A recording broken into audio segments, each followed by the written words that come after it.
முருகன் எப்படி பிறந்தான் தெரியுமா? இந்த வீடியோல பார்க்கலாம்.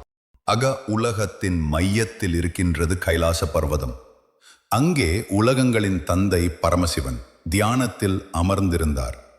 பக்கத்தில் சக்தியின் உருவம் பார்வதி தேவி பரம அன்பின் உருவாக பிரகாசித்தாள். உலகம் நஷ்டமடைந்தது. அசுரர் சூறாவளியில் வீழ்ந்தது.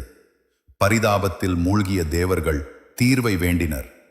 அந்த தருணத்தில் பரமசிவனின் மூன்றாவது கண் திறந்தது. அந்த கண் ஒரு தீக்கீற்றை வெளிப்படுத்தியது. அந்த கீற்றை தாங்க இயலாத தேவர்கள் அதனை அக்னி தேவனிடம் ஒப்படைத்தார்கள். அக்னி அந்த கீற்றை தன் நெஞ்சில் சுமந்தார். பின் அவர் சென்று சேர்ந்தார் ஒரு தெய்வீகமான ஆற்றை, சரவணப் பொய்கை. அந்த தீக்கீற்று அந்த நீரில் வீழ்ந்தது. சரவணத்தில் 6 அழகான குழந்தைகள் உதித்தனர். அவர்களை கார்த்திகை பெண்கள் வளர்த்தார்கள். அவர்கள் அன்பு தெய்வீக பாசமாகும். அந்த நேரம் வந்தது. பார்வதி தேவி வந்தாள்.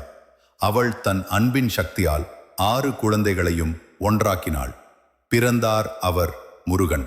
6 முகங்களும் 12 கரங்களும் வீரமும் ஞானமும் சேர்ந்த உருவம். இதுதான் ஸ்ரீ சுப்பிரமணியரின் அவதார மாயை.